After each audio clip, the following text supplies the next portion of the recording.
Hoje, domingo de ceia, nós viemos de uma série de mensagens em Provérbios, onde nós falamos sobre como. Olhando o Provérbio, falamos sobre sabedoria. Hoje, domingo de ceia, no final vamos ceiar juntos. E é sempre bom trazer de tempo em tempo aquilo que eu amo fazer, aquilo que amamos fazer nesse lugar. Você que está novo conosco, há pouco tempo conosco, ou quem sabe hoje nos visita, nós aqui amamos falar sobre Jesus. Jesus é o centro do nosso culto. Nós temos o adesivo, onde o nosso lema é tudo sobre Jesus. O Antigo Testamento é sobre Jesus, o Novo é sobre Jesus, a vida em si é sobre Jesus e a história é sobre Jesus. Então hoje eu quero com você, no tempo que tenho, trazer para você que está novo na fé, para você que está há pouco tempo conosco, lembrá-lo do projeto, lembrá-lo do que é o Evangelho de Jesus, o que eu já vou chamar de o Evangelho da Salvação. Para que nós, por mais que falemos muitas coisas aqui ao longo do ano, que nós não esqueçamos do cerne, da base do Evangelho de Jesus, da base da Palavra de Deus. Então, você que pouco conhece do Evangelho, hoje para você é um conteúdo muito importante. Para você que está há muito tempo no Evangelho, para que você não esqueça desse Evangelho, o propósito qual Deus vai à cruz e morre por pecadores. Então, hoje, o Evangelho da Salvação. E eu amo falar sobre Jesus, nós aqui amamos falar sobre Jesus. Porque quem é Jesus? Jesus é a maior pessoa que já existiu. Eu vou te dar alguns exemplos. Jesus, e em seu nome, ou para falar sobre ele, foi escrito o chamado maior livro da história, Bíblia Sagrada. É o livro mais vendido da história, é o livro mais traduzido da história, é o livro mais acessado, atualizado em versões da história. E toda a Bíblia é sobre Jesus. Se não bastasse o tempo, principalmente no Ocidente, ele se divide e se conhece por causa de Jesus. Então temos o que aconteceu antes de Cristo e depois de Cristo. Cristo é a única figura humana, porque está no nosso meio como homem, que dividiu a história. Então ensinamos desde o colégio o que aconteceu na história, antes de Cristo e depois de Cristo. Os feriados que nós temos no calendário ocidental, feriado querem dizer muitas vezes, ou o significado de feriado é dias santos, dias especiais. Há muitos feriados. No Brasil, por exemplo, no Rio de Janeiro também. Eu acho que em Janeiro mais do que outros estados, talvez. Mas os dois principais feriados são sobre Jesus, Natal e Páscoa. Até os principais feriados são sobre a pessoa de Jesus. Jesus fundou a maior religião do mundo. Hoje, nesse domingo, dia 4 do mês de junho, há milhões, há bilhões de pessoas reunidas em todo o mundo, falando, lendo, orando, conversando sobre Jesus. Não há ninguém maior do que Jesus, não há ninguém mais importante do que Jesus. Diversas religiões se reúnem, mas nada comparado a esse movimento da fé cristã que Jesus fundou em sua morte e ressurreição com seus apóstolos. E ele é o único fundador de uma religião que disse duas coisas. Nenhum outro fundador de religião disse essas duas coisas que Jesus disse. A primeira delas, ele disse: eu sou perfeito, não há pecado em mim. Nenhum outro líder de religião teve essa ousadia ou coragem de dizer: eu sou perfeito. E nenhum outro líder de religião teve a coragem de dizer a segunda coisa, que é: não só sou perfeito, mas eu sou Deus. Eu sou um com o Pai. Eu sou filho de Deus. Pegue todos os líderes religiosos e nenhum deles disseram: eu sou perfeito e eu sou um com o único Deus. Só Jesus disse isso. E por causa disso, o crucificaram. Lembrando que ele não foi morto por rebeldia, não foi morto por, assim como Barrabás, por cometer crimes, como os dois ladrões estavam do seu lado na cruz do Calvário. Não, ele foi morto como um blasfemo. Porque ele disse para alguns pecadores: os seus pecados estão perdoados. E os religiosos disseram: como assim?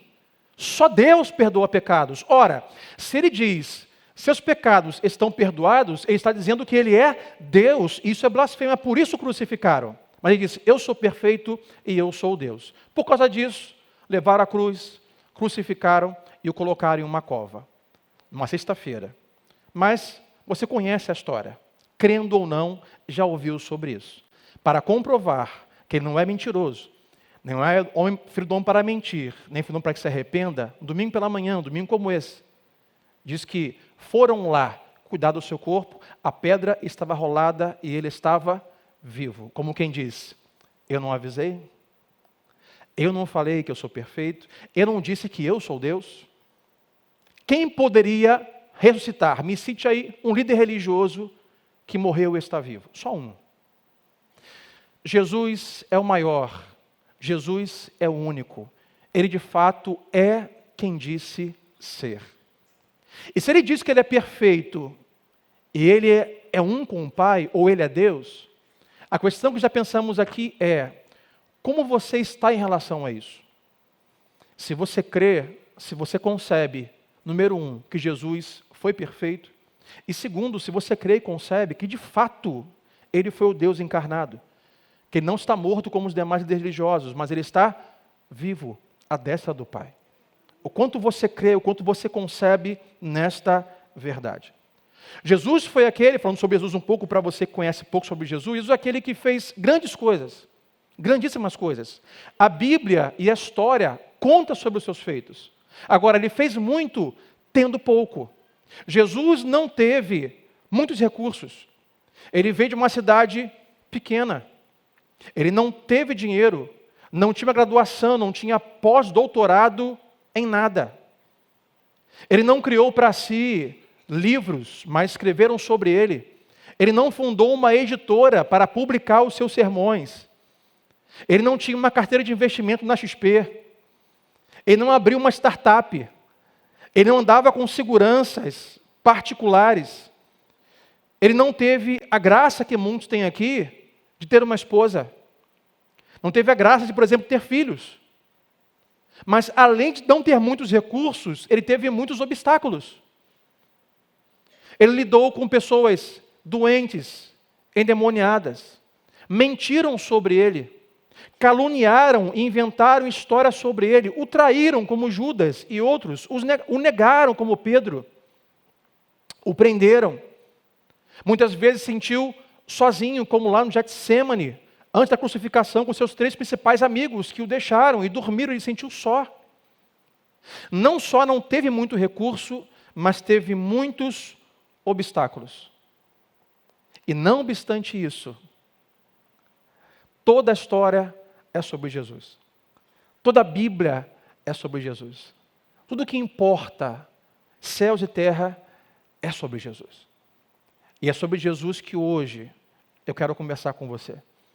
E lembrá-lo do que ele fez, de quem nós somos. Então, para nós hoje, 3 coisas principais. O que ele fez por nós, o que ele está fazendo em nós e o que ele quer fazer através de nós. Mas antes disso, precisamos lembrar quem nós somos. Ora, Cristo, esta pessoa que eu citei, ele é perfeito, ele é 3 vezes santo, ele é um com o Pai, ele é ressurreto. Esse é quem ele é. E o plano do Evangelho da Salvação fala também sobre quem nós somos na história. Quem nós somos? E eu vou te dar algumas coisas. Primeiro, nós somos pecadores. O silêncio é constrangedor. Porque nós não gostamos que nos lembrem disso. Nós gostamos de ouvir: você é gente muito boa. Você é fera. A Bíblia diz: você é pecador. Somos pecadores de 2 maneiras: por natureza e de escolha.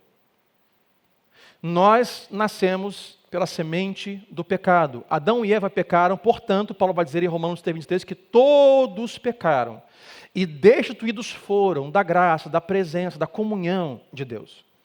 Todos nós somos pecadores, por natureza.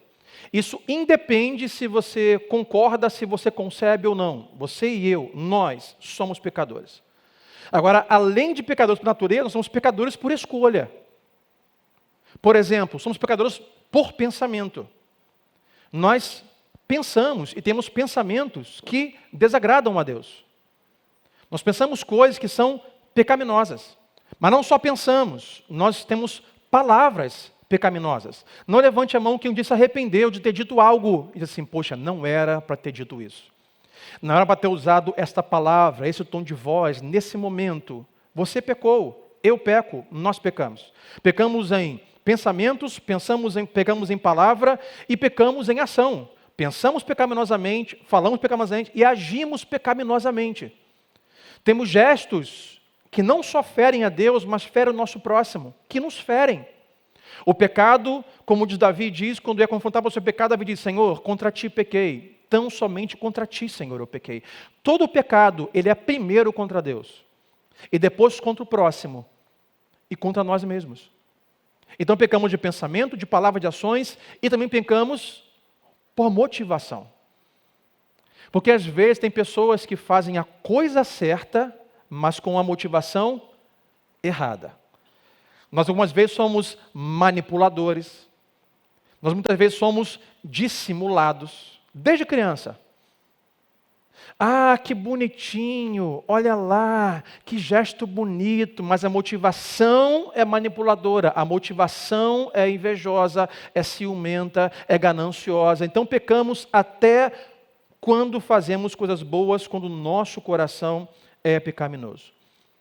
Pecamos, por exemplo, por comissão e omissão. Comissão é saber o que eu não deveria fazer e ainda assim eu vou lá e faço. Pecar por omissão é saber o que eu deveria fazer, mas sou omisso e escolho não fazer. Você pensa assim, caramba, é isso tudo? Eu digo, é isso tudo. Tem nada de bom? Eu digo, é não. Nadinha. O próprio Cristo, quando disser assim, ó bom Senhor, ó bom Deus, ele fala assim, por que me chamas bom? Jesus disse, se só há um que é bom, e é Deus. Porque todos pecados e são pecadores. Aí Deus, quando cria Adão e Eva e nos cria, Deus nos dá algo chamado consciência. Você tem uma? Sim ou não? Às vezes é ruim ter uma, né? A consciência está aí para nos lembrar, muitas vezes, quem nós somos. Dói ou não dói a consciência, gente? É chamado de, coloca a mão na consciência e lamenta. Caramba, eu não era para ter feito isso. Caramba, eu não era para ter falado isso. Paulo fala aos Coríntios que a tristeza produzida pelo mundo gera morte. Mas a tristeza que o Espírito de Deus produz em nós gera arrependimento, que gera a vida.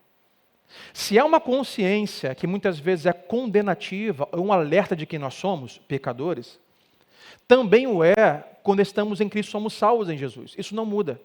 Agora temos uma consciência renovada em Cristo, que não para a morte, mas para a vida, vai tocar a nossa consciência e vai nos entristecer por aquilo que falamos para o cônjuge, por aquilo que fizemos para aquela pessoa. A consciência é para nos lembrar de uma coisa. Aquela frase máxima que todo mundo usa, sabe qual é a frase? Quando você erra, ele fala assim, poxa, você fez isso? Aí a desculpa é, tá, cara, me perdoa, porque ninguém é perfeito. Essa frase, ninguém é perfeito, diz só uma coisa. Se ninguém é perfeito, todos são pecadores. Todos são pecadores. Ninguém é perfeito. Agora observe que Jesus disse, eu sou perfeito. Isso foi um problema. Porque ninguém teve ousadia de dizer isso. Ele disse, eu sou um com o Pai. Jesus vive uma vida perfeita e a consciência nos diz que nós somos pecadores. Portanto, eu diria, meus irmãos, que se Jesus viveu uma vida perfeita, então tudo que você faz que é diferente do que ele fez, chama-se pecado. Vou repetir. Se Jesus viveu uma vida perfeita, tudo que você faz diferente dele, tudo que você pensa diferente dele, tudo que você tem a motivação diferente da que ele teve, chama-se pecado. Portanto, não há jeito para nós. Nós somos pecadores. E Paulo diz que o salário do pecado é a morte. Não há saída para a raça humana. Somos pecadores. E a morte física, natural, espiritual e eterna nos espera. Mas então temos o Deus triplamente santo, perfeito e Deus único, caminho, verdade e vida única, e temos nós como pecadores. Como vamos resolver isso? Há solução? Eu diria, há uma solução. A Bíblia Sagrada e as religiões dizem que há uma escada de acesso até Deus. Todas as religiões, com exceção da fé cristã, Dizem que você precisa subir essa escada até Deus. Então faça boas obras, pague penitências, reencarne, mude o seu karma, certo? Guarde dias sagrados, guarde esse dia, faça por onde você subir o degrau, porque essa é a única forma, é a única escolha que você poderia ter. Todas as religiões dizem isso, menos a fé cristã. A fé cristã diz que nós não conseguimos subir, por isso Deus tem que descer.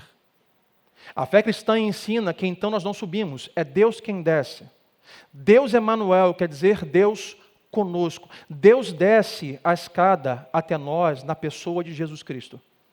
Ele nasce em nosso meio, Ele cresce em nosso meio, Ele paga pelos nossos pecados, Ele morre a nossa morte, Ele sofre o novo nosso sofrimento, e Ele então ressuscita, como Paulo diz, já que morremos com Ele, com a sua ressurreição, nós também ressurgiremos.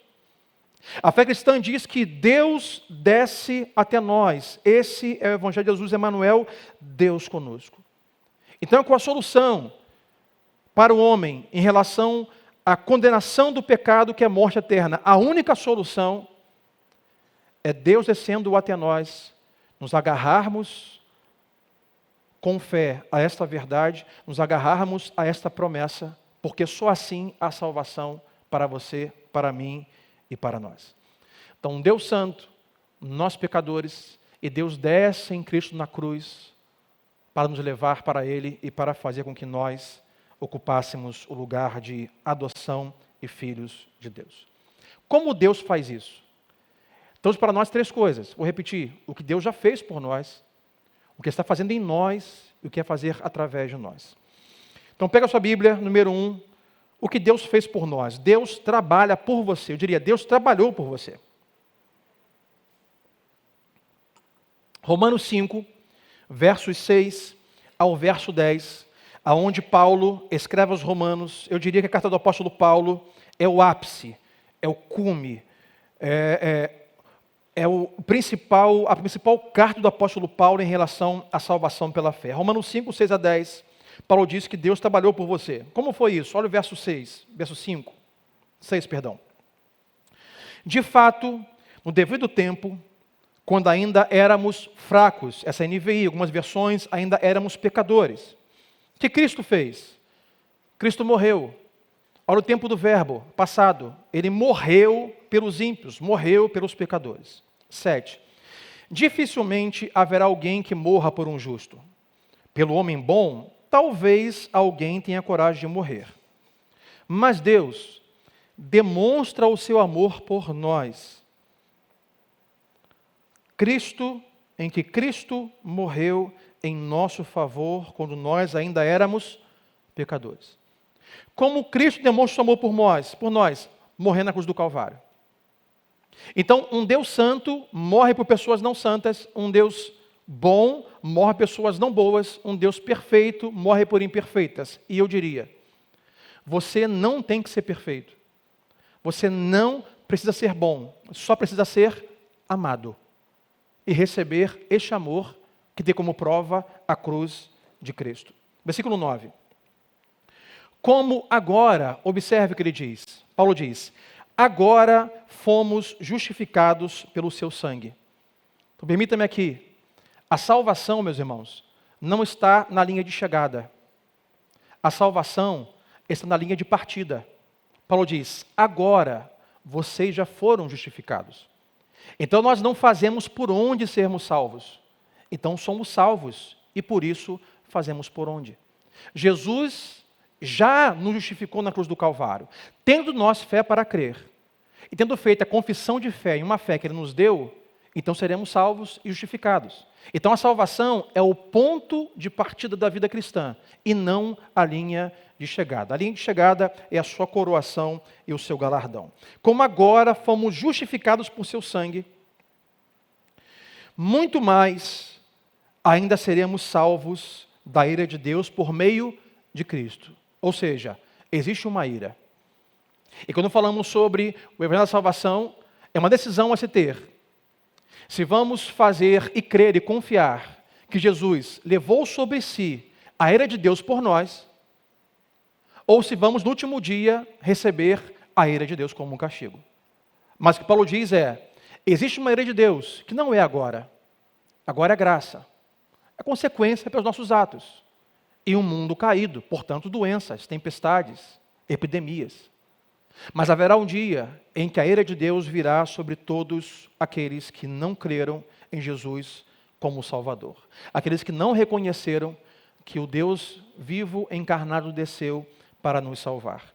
Salvos da ira por meio de Cristo. Ou seja, não há outra forma de salvação da ira de Deus a não ser por meio de Cristo. Não há outra maneira. Ele continua. Se quando éramos inimigos de Deus, fomos reconciliados com Ele mediante a morte de seu Filho, quanto mais agora, tendo sido reconciliados, seremos salvos por sua vida. Até aqui. Em síntese, o que Paulo diz é, Jesus, na cruz do Calvário, com sua vida, ele viveu a vida que nós deveríamos ter vivido. A única forma de sermos salvos, a única forma de nós não recebermos a ira de Deus é se nós cumpríssemos toda a lei, que está manifesta em Êxodo 20. Só que foi impossível a todo homem cumprir a lei. Os próprios evangelhos dizem que, vamos supor, que existem 10 leis. Se você cumprir 9 e rejeitar uma, você falhou em toda a lei. Não há nota boa. Pô, Senhor, tirei 9, hein? Que isso, Deus? Qual é a média? Como é que passa para o céu? É 7,5? Tirei 9. Não tem isso no céu. Mas diz que se você rejeitar uma lei, você falhou em todas. Portanto, ficou inviável, impossível, qualquer homem cumprisse a lei. Então Jesus vive a vida que nós deveremos ter vivido para sermos salvos. E como que ele vive? É por isso que Jesus não vem ao mundo com 33 anos para morrer. Ele vem como uma criança recém-nascida, para crescer e praticar toda a lei perfeitamente. Porque Jesus não na cruz do Calvário, ele não só paga pelos nossos pecados, ele cumpre a lei que deveríamos ter cumprido. Então ele vive uma vida que nós deveríamos ter vivido e ele morre a morte que nós deveríamos ter morrido. Nós morreremos humanamente, nós morreremos naturalmente, mas pela fé nas Sagradas Escrituras, na pessoa de Jesus, nós não morreremos eternamente. Vale lembrar que você fala assim, bom, será que é de céu e terra? Ou alguns dizem assim, bom, se você crê em Jesus, você viverá eternamente. Não, mesmo se você não crê em Jesus, você também viverá eternamente. O problema é aonde, né? Aonde você vai estar eternamente? Todos, assim a Bíblia diz, viverão eternamente, porque o ser humano foi criado para ser eterno. É por isso, não levante a mão, que nós temos pavor da morte. Deu a dor no peito, deu uma dor de cabeça, travou uma perna, o braço ficou dormente, corre para o médico, eu não quero morrer.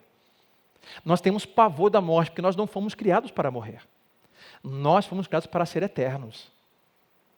E quando nós nos agarramos esta vida de Jesus, que viveu a vida que nós deveríamos viver, mas não vivemos, nos agarramos à verdade bíblica daquele que morreu a nossa morte.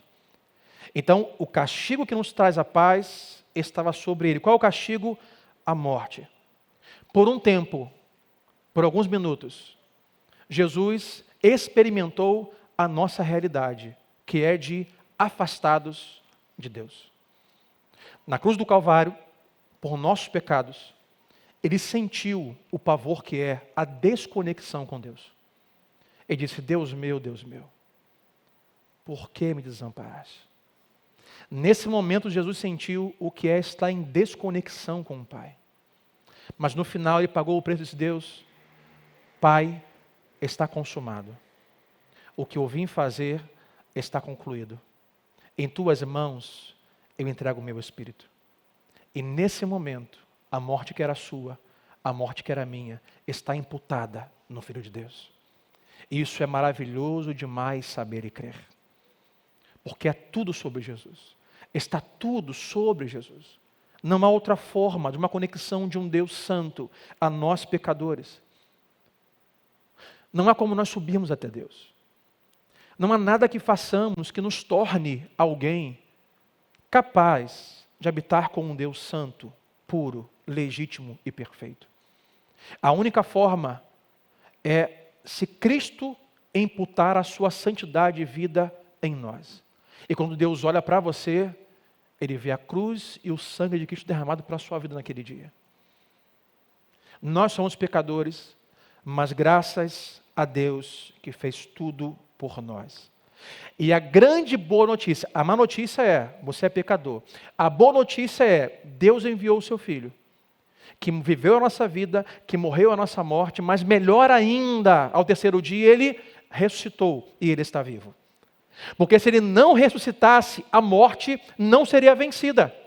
Ele teria morrido a nossa morte, e nós com Ele morrido, mas nós não teríamos ressuscitado com Ele em Cristo. Então Ele paga o nosso preço, morre a nossa morte, mas ressuscita. Ele está bem vivo agora. Todos os demais líderes religiosos têm possivelmente um lugar em memorial com uma data. Jaz aqui fulano, nascido em ano tal e fulano de tal. E lá está uma estrutura, um vaso de planta, um mármore, dizendo, aqui foi enterrado fulano. E apenas isso.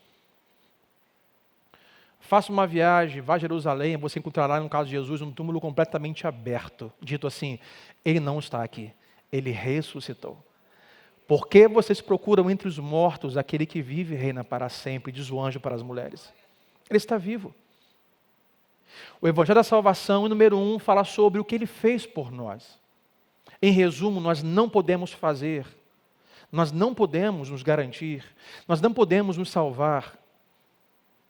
Além de saber que há um Salvador, que é Cristo, precisamos saber que nós estamos em apuros e não podemos nos salvar. Então unimos o útil ao agradável. Somos pecadores, a morte eterna nos espera, mas Cristo fez o seu papel e pagou o preço por nós e trabalhou por nós. Posso ouvir amém nesta noite? Segundo, esse Deus que fez por você, Ele está ainda trabalhando em você. Trabalhou por você naquela cruz e trabalha por você agora. Trabalha em você agora, melhor dizendo. Olhe João 3, versículo 7 e versículo 8, o que está dizendo.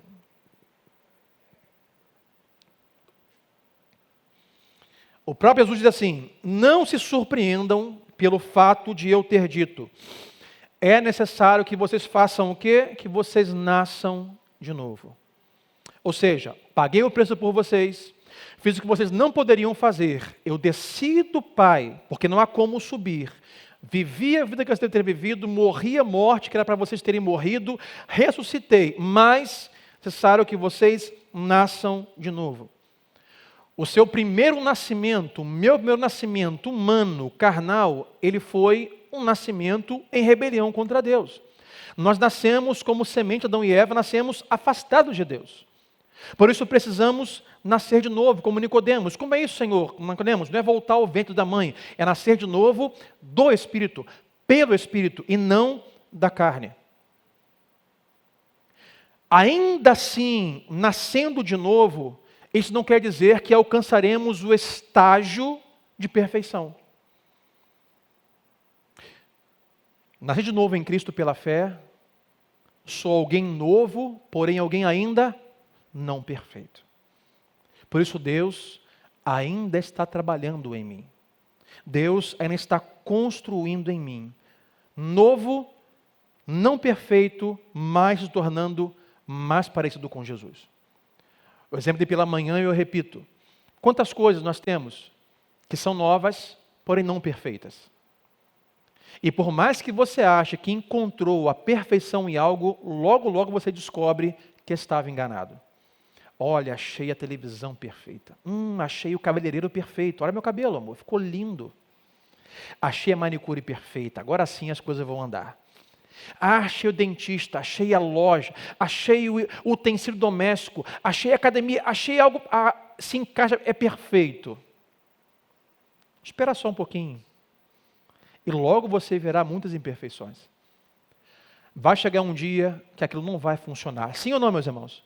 Não vai funcionar. É novo, mas não é perfeito. Fomos feitos em Cristo pessoas novas, mas ainda não perfeitas. Porque estamos no processo em que Cristo não só fez por nós na cruz, descendo a escada, mas Ele está fazendo algo em nós, diariamente, até que nós alcancemos a plenitude do Filho de Deus. E quando Cristo trabalha em nós, algumas coisas devem acontecer no processo. Eu vou te ajudar hoje com 8 coisas que acontecem quando Cristo está agindo em nós. A primeira delas, nós somos feitos nova criatura. Há uma criação, o qual fomos feitos em identidade, nascimento humano, mas agora há uma nova criação. Olha o que Paulo diz em 2 Coríntios 5, versículo 17. Portanto, se alguém está em Cristo, é o quê? Nova criação, nova criatura. As coisas antigas já passaram. Eis que surgiram coisas novas. Eis que tudo novo se fez. Novo, não perfeito, novo. Tudo mudou. Pela manhã eu compartilhei que quando eu olho a minha foto na minha habilitação, na minha carteira de identidade de 1988, se eu não me engano, ou 92, original, hein? Tá lá. Eu uso isso de forma arrogante, orgulhosa e vaidosa, eu confesso. Tá lá a foto de quando eu era criança, 18 anos de idade. Falei pela manhã que uma vez eu fui tirar um negócio da correspondência do correio, ela, senhor, documento com foto. Eu puxei uma identidade, a pessoa olhou para minha cara assim, olhou para mim. O que é isso, senhor? Uma identidade. Isso aqui não vale não, senhor. Não vale? Claro que não, senhor. O que é isso? Instituto Félix Pacheco, super conceituado, renomado, senhor. O que é isso? Eu não sei o que é isso. Não é Detran. Eu falei, Félix Pacheco, lá. O que é isso, senhor? Não vale mais isso aqui não, senhor. Renova a identidade. Eu peguei a habilitação e dei. Eu olho para a identidade, olho a habilitação, olho aquela foto, eu não me reconheço. Porque ali está o antigo Sandro. E aqui está o novo Sandro. Não sou ainda aquilo que Deus deseja que eu seja, mas não sou mais aquilo que eu era. Nova criatura, não perfeito, mas coisas novas. Que coisas novas são essas, pastor Sandro? O que acontece em uma nova criatura? Então vamos continuar. Número 2, há um novo poder para aqueles que nasceram de novo. Efésios 3, versículo 20 vai dizer assim: aquele que é capaz de fazer infinitamente mais do que tudo o que pedimos ou pensamos, de acordo com o seu poder que atua onde? Em nós. Quando nascemos de novo em Cristo, quando abraçamos o Evangelho da salvação, em que Deus desce até nós em Cristo, Deus Emanuel, com sua morte e ressurreição, nós nascemos de novo pela fé, o texto diz que Deus tem o poder, esse poder está atuando agora em nós. Para que esse poder? Últimos domingos falamos sobre provérbios, que provérbios não são promessas, são princípios. Mas princípios não nos bastam, nós precisamos de poder. Poder para vencer o mal, poder para vencer os vícios, poder para vencer o pecado, poder para nos livrar e vencer traumas, emoções, poder. Paulo diz, quando você nasce de novo, há um poder de Deus que agora atua em você para poder você conseguir vencer aquilo que é necessário. Talvez há pessoas aqui hoje digam assim, pastor, eu estou experimentando prisões, não consigo vencer um vício. Muitos vícios. Vícios alcoólicos, vícios de drogas entorpecentes, vícios de jogos, vícios sexuais, vícios emocionais, vícios. Já comprei um bom livro, já comprei uma nova literatura. E como sempre digo, o Evangelho não é sobre autoajuda. Porque a Bíblia diz que nós não podemos nos ajudar. É interessante, né? Autoajuda. A Bíblia diz, não, você não pode se ajudar. Você precisa de alguém de fora. Esse alguém é Jesus. Pastor, eu comprei mais um livro de autoajuda. Acessei mais um curso na internet. Mais um curso emocional, de coach, mas não consigo me libertar. O que você precisa é do poder de Deus. O que você precisa é nascer de novo. Você precisa é crer e acessar a fé do Evangelho em Cristo Jesus. Mas não só isso. Ele opera em nós também com um novo coração. Olha em Jeremias 24, versículo 7. Eu lhes darei um coração capaz de conhecer-me e de saber que eu sou o Senhor. Quem disse isso? Jeremias. Mas foi boca dele? Não. Foi Deus falando pelo profeta. Jeremias não teria como nos dar esse coração. Vocês serão o meu povo, e eu serei o seu Deus, pois eles se voltarão para mim de todo o seu coração. Quando nós nascemos de novo e abraçamos pela fé o que Ele fez por nós na cruz, agora operando em nós, Ele nos dá um novo coração. Para que um novo coração? Um novo coração, como o texto diz, para se voltar para Deus, para se apegar às coisas de Deus, para amar o que Deus ama, para odiar o que Deus odeia, para querer o que Ele quer. Um novo coração, completamente novo, não perfeito, porém novo. Em quarto, Deus operando em nós nos dá uma nova mente. Romanos 12, versículo 2, um texto muito difundido, Paulo diz: não se amoldem ao padrão deste mundo, mas transformem-se pela renovação da sua mente. Ele coloca uma condição aqui. Ou seja, se você fizer isso, você será capaz de experimentar e comprovar qual é a boa, agradável e perfeita vontade de Deus. Paulo diz: nasceu de novo, você recebe uma nova mente. Como você pensava, você não deve mais pensar. Em relação a quê? O que você pensava sobre si, em Cristo, muda a concepção de quem você acha sobre si mesmo. A minha vida mudou radicalmente, o meu pensamento sobre mim mesmo, quando o Evangelho me alcançou. Não sei quanto a você, vou falar da minha experiência. Eu pensava, sou uma boa pessoa, sou gente boa. Olha, o que me espera são coisas boas, porque eu faço por onde. A minha nova mente me diz o seguinte: Sandro, você é pecador, você não é melhor do que ninguém. Você e todos os pecadores estão em grau de igualdade. Você e o mais vil pecador aos olhos de Deus são todos iguais, a não ser que você nasça de novo. Você pensa sobre si diferente. Então há humildade no lugar de arrogância, orgulho e vaidade. Mas também você pensa diferente sobre o próximo. E não vê o próximo como alguém inferior. Não vê o próximo como alguém distante. Não vê o próximo simplesmente como agressor. Você vê o próximo com empatia, com misericórdia, com amor. A sua mente muda. A sua mente muda em relação ao seu pensamento sobre Deus. O que o mundo pensa? Deus é uma ideia. Deus há muitos, ou há muitos caminhos que levam até Ele. Deus não existe. E esses que dizem, abra com parênteses, que Deus não existe, estão completamente certos. Fecha parênteses. Agora ficou todo mundo com a mente bugada. Os ateus estão certos. Deus não existe. Porque Deus é. Esse púlpito existe, meu celular existe, eu existo. Deus não existe. Deus é. Ele nunca disse: Moisés, diga ao povo que o Deus que existe lhe enviou. Diz que o eu sou te enviou. Deus é. Isso é maravilhoso demais conceber. As pessoas estão procurando um Deus que existe. Como que Deus existe? Deus existe e se manifesta na natureza. Deus existe e se manifesta no amor de um pai, no amor de uma mãe. Deus existe e se manifesta na união de um casal, numa aliança familiar. Deus se manifesta, mas Ele não só existe, esse púlpito existe, esse copo existe, Deus simplesmente é. Ele diz: eu sou o Senhor e não há outro. Eu sou o grande eu sou, e ninguém é compatível, comparável a mim. Deus nos deu uma mente para que mudássemos a concepção de quem Ele é. Quem Ele é? Ele não é uma pedra, um cristal, Ele não é um incenso, Ele não é uma vela, Ele não é uma simples entidade, Ele não é apenas um cosmos. Deus simplesmente é Deus soberano sobre céu e terra, e não há outro. Não há outro.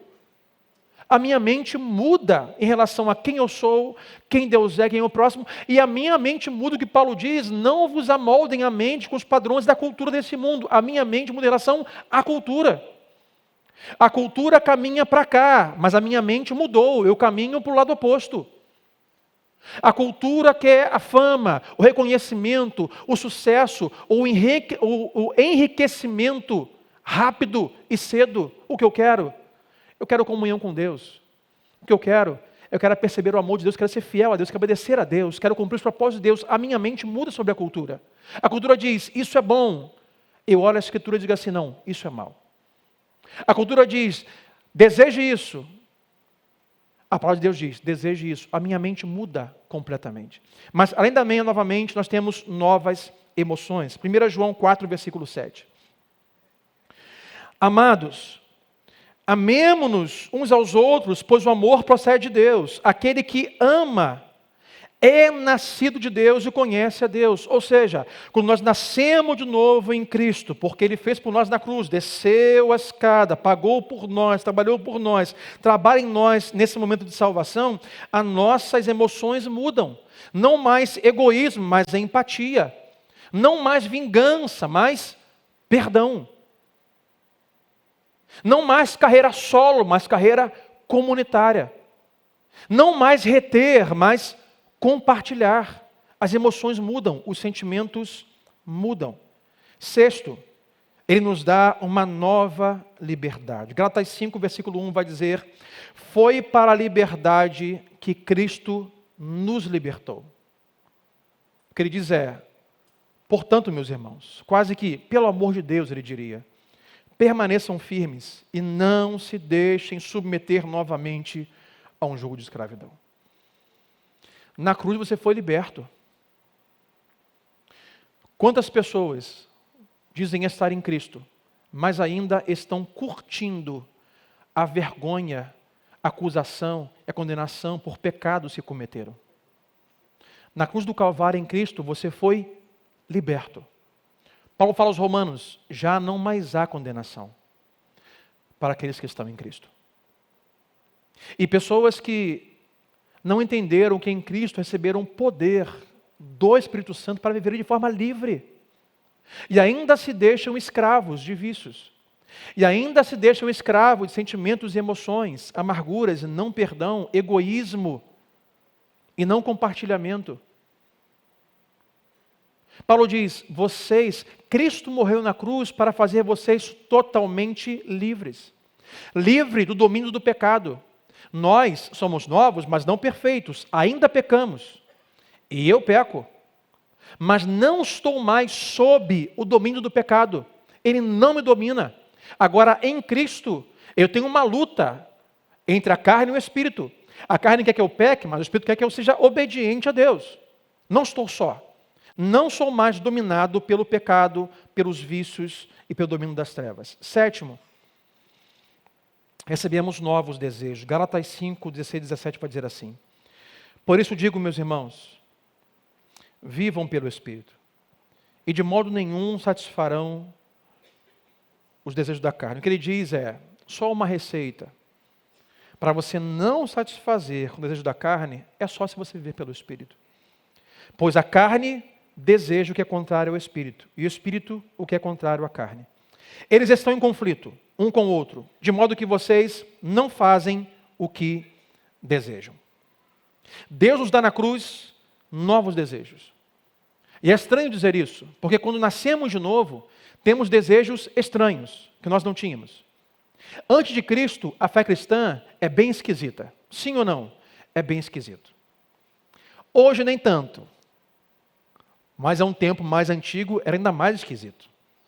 Porque as pessoas foram ensinadas que a fé cristã tinha a ver, por exemplo, com um tipo de cabelo, com um tipo de roupa. Quem já foi dessa época? Se usar bermuda, vai para o inferno. A irmã ali, ó. Era assim, pastor Marcão, que veio de uma igreja tradicional. Jogou bola, inferno. Não tem essa. Você foi à praia, sinto muito. Deus chamava até aí, mas para tudo tem limite. Deus não vai amar quem vai à praia. A cruz de Cristo pagou o preço por você, contanto que você não bote essa roupa, não vá a este lugar, não fale isso. Aí já é demais. Era ainda mais estranho. Mas a fé cristã, para quem não nasceu de novo, é estranha.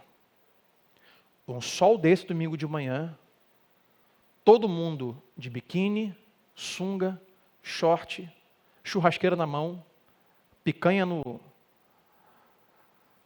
cooler, uma gelada.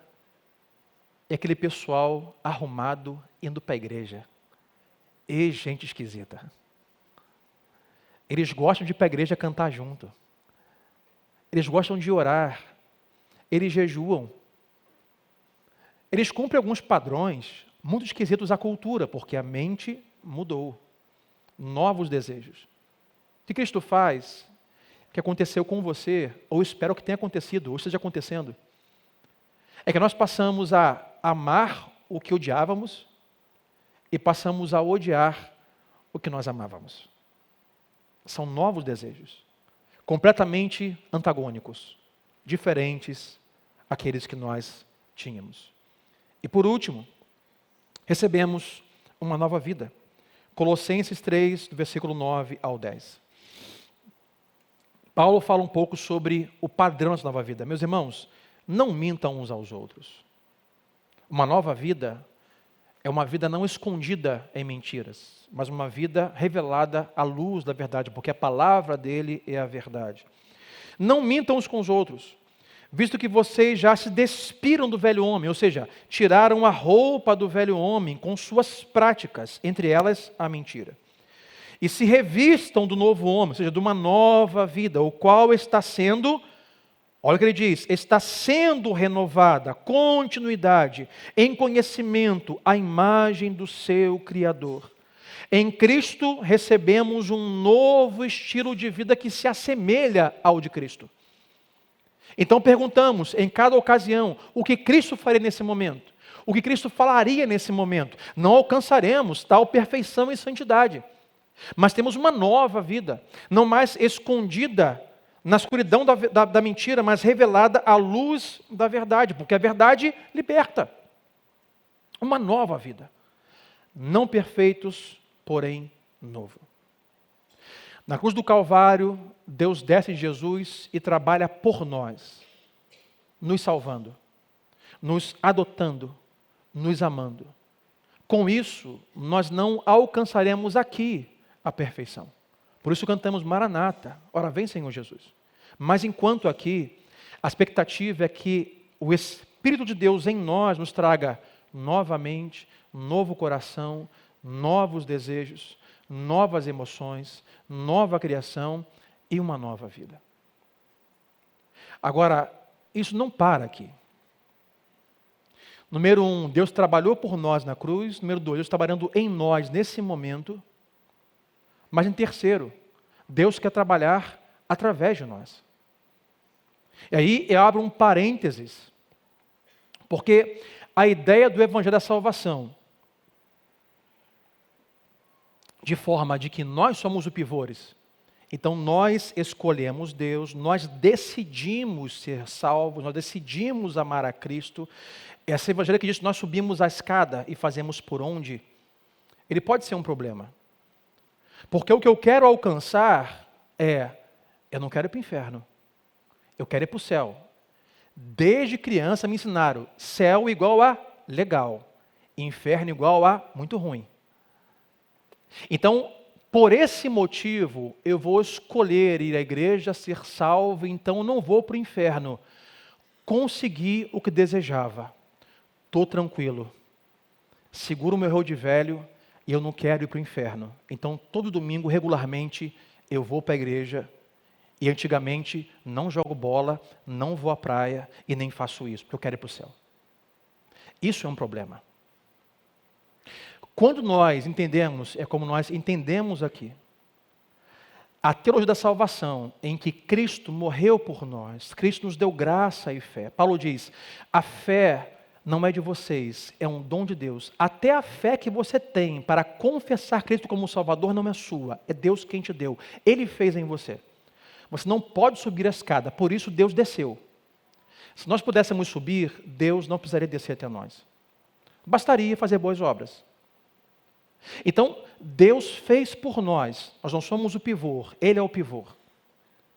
Está fazendo em nós, a pergunta é, por quê? E para quê? O Evangelho de Cristo, Bíblia da Salvação, não se restringe a ir para o céu. Fala sobre o que Ele fez por nós, está fazendo em nós e quer aqui, nesse mundo, fazer através de nós. Diga sempre ao seu vizinho com amor, Deus quer operar através da sua vida. Fala isso para ele. Efésios 2, versículo 8 ao 10 vai dizer assim: pois vocês são salvos pela graça, ou seja, não há outro meio a não ser a graça dele, por meio da fé, então só pela fé. Mas que fé é essa? Ele diz, esta fé não é sua, ela não vem de você, ela é dom de Deus, não por obras, ninguém é salvo por obras. Por que isso? Para que ninguém se glorie.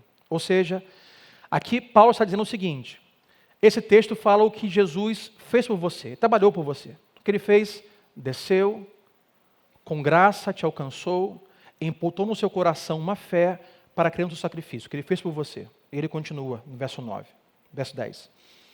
Porque somos criação de Deus, realizada em Cristo Jesus. Ou seja, somos criação, nova criatura, e somos realizados como um bebê em um ventre está sendo realizado no ventre de uma mãe, assim nós estamos sendo realizados em Cristo. Ou seja, Deus está operando em nós. Fez por nós e está trabalhando em nós.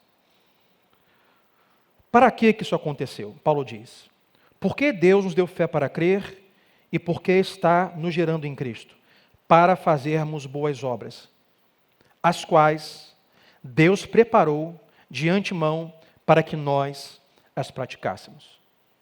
Então o que Paulo diz é, Deus veio com graça, nos deu fé. Na cruz do Calvário, fez por nós. Está agora nos gerando em Cristo, nos aprimorando em Cristo, fazendo em nós. Para qual motivo? Para ir para o céu simplesmente? Não. Para que nós praticássemos obras que antes nossos olhos se abrirem para Cristo, Deus já tinha para que nós realizássemos. Então por isso fomos salvos. Nos bastaria então Deus nos salvar e dizer, vinde, bendito de meu Pai, nos salva, nos arrebata e para o céu estaremos. Só que o evangelho da salvação não se restringe ao céu. O céu é a linha de chegada. Só que para aqueles que creram em Cristo, o céu não começa quando você morre. Para aqueles que creem em Cristo, o reino de Deus não começa quando você morre. O céu e o reino de Cristo começa quando os seus olhos se abrem para Cristo. Então agora podemos clamar, Abba, Pai, e manifestar o céu na terra. Podemos manifestar o reino de Cristo na família.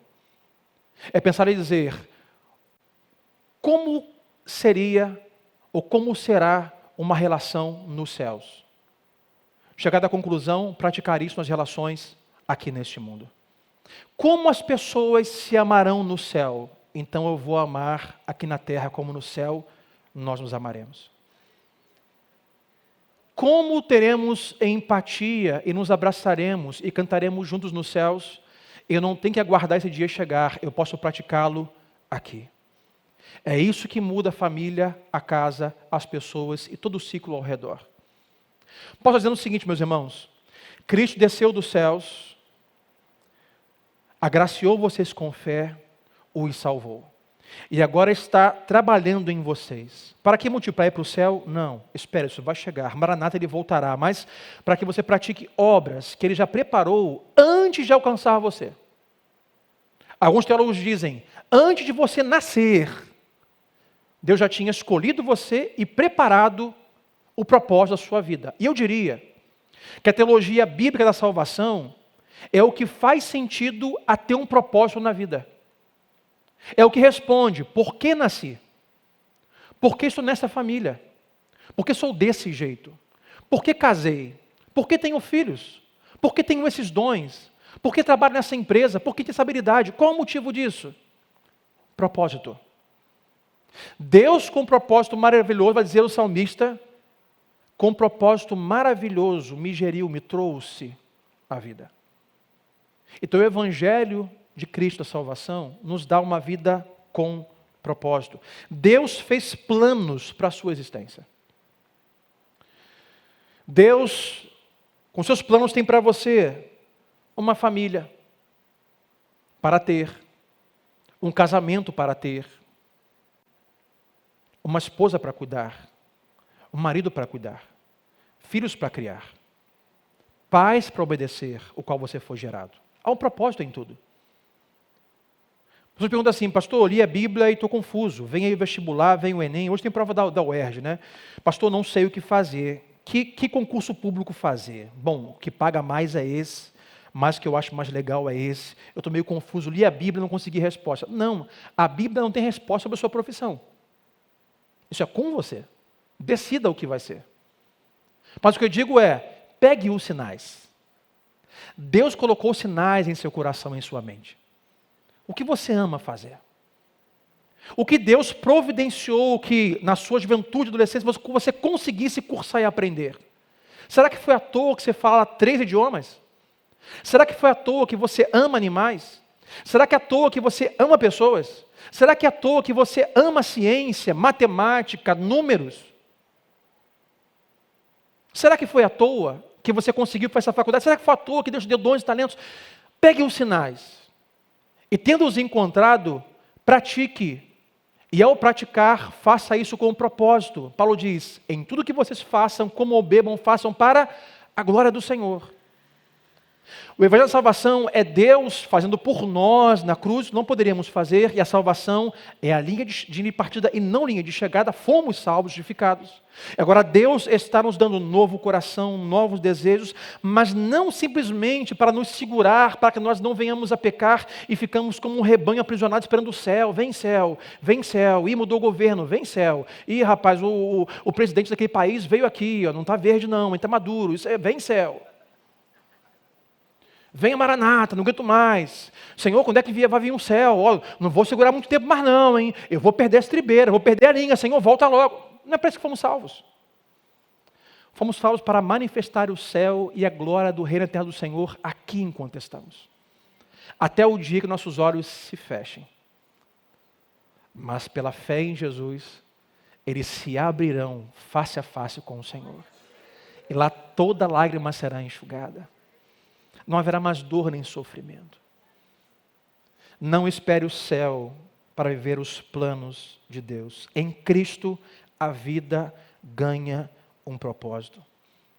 E o propósito não é simplesmente esperar morrer para ir para o céu. O propósito é aqui nesta terra.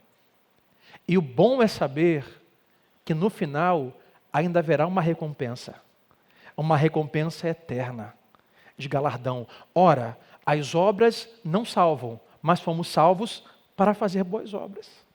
Para manifestar o Cristo ressurreto aonde Ele nos colocou, na família, no trabalho, na sociedade, na faculdade, na academia. A eternidade, meus irmãos, não começa quando nós morremos. Ela começa quando nós conhecermos a Cristo. Então, nesse grande dia, quando Ele chegar, teremos novos céus e nova terra.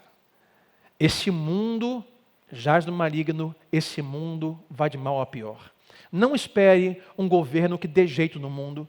Não espere uma moeda que dê jeito no mundo. As coisas tendem a piorar. Mas como dizem, já falei aqui, antes de melhorar tem que piorar. Se não piorar, não melhora. O céu não é aqui. Mas enquanto estamos aqui, vamos manifestar a glória de Deus. Mas chegará o dia em que teremos novos céus e nova terra. Todas as coisas de fato serão novas, natureza nova, não mais como temos visto. O ser humano novo, céus novos. Mas enquanto isso não chega, precisamos ter uma vida com um propósito. Enquanto os músicos vêm, eu quero hoje fazer um convite a 3 grupos aqui nesta noite. O primeiro grupo é o grupo de pessoas que já receberam este Evangelho da Salvação pela fé. Assim, pastor, graças a Deus, meus olhos se abriram. Eu reconheci que Deus desceu até nós em Cristo. Eu me agarrei a essa fé e eu nasci de novo. Para esse grupo eu digo, deixe-se e busque ser moldado pelo Espírito Santo de Deus. E busque novas emoções em um mundo tão ansioso, tão depressivo e tão irado. E busque novos desejos em um mundo tão pecaminoso. E busque novos pensamentos em um mundo tão confuso. Meus irmãos, esse mundo está louco. A mente humana está quebrada. Nós não acreditamos quando ouvimos ou vemos algumas coisas. Então deixe Deus trabalhar a imagem de Cristo. Mas também se pergunte, eu tenho vivido a minha vida com um propósito, o qual Deus preparou de antemão quando me salvou? Cantamos aqui hoje, o Paulo cantou, que existe um rio que corre do trono de Deus. A Bíblia em nenhum momento diz que há uma poça. A Bíblia em nenhum momento diz que há uma quantidade de águas paradas e aglomeradas, ou um lago. A Bíblia diz que as águas que desce de Deus são como um rio. E o rio faz o quê? Ele flui. Então deixe a sua vida em Cristo fluir.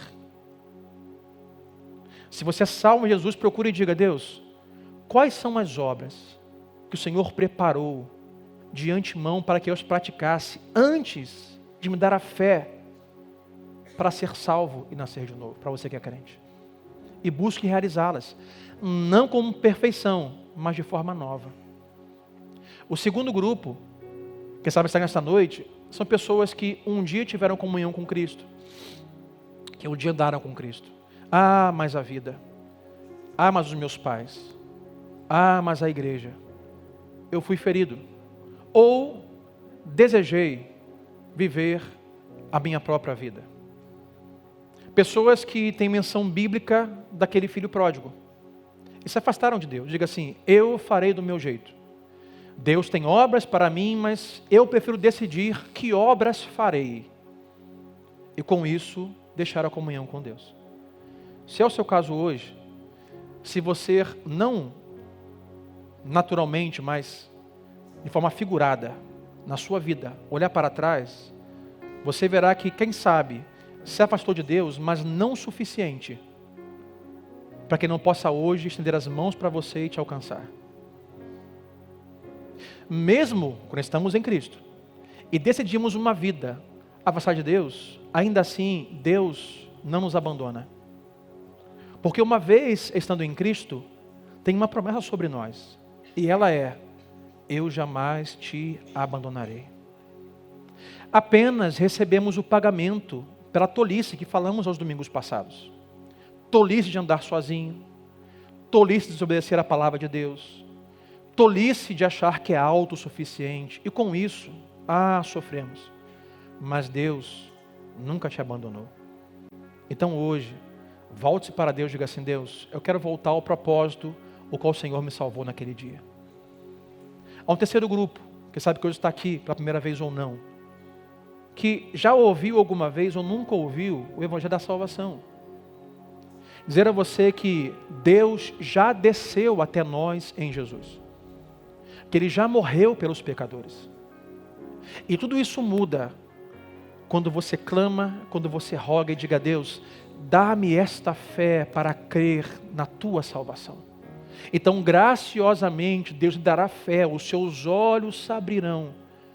Então você de lábios, de coração e mente dirá, Senhor, eu reconheço que o Senhor é o único caminho, verdade e vida. Então Deus mudará a sua história, Deus mudará os seus dias.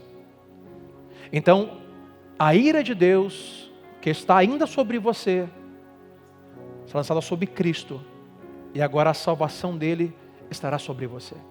E você nascerá de novo, e terá um novo coração, novos desejos, uma nova mente, novas emoções, e nova criatura será, não perfeito, mas novo, com um novo nascimento. Quem é você que nesta noite? Sobre o que você precisa orar? É um cristão que precisa dizer, Deus, eu quero ver com o propósito qual o Senhor me salvou. Me ajude, Deus. Você é alguém pródigo e pode dizer, Deus, eu escolhi meus caminhos, mas Pai, me lembro do dia que o Senhor me alcançou. Olhe para trás e você verá o Pai de mãos estendidas de volta. E para você que não é um cristão nesta noite, a salvação para você nesta noite. Cristo já morreu e hoje receba a fé para a salvação em nome de Jesus. Vamos orar? Fique em pé comigo nesta noite.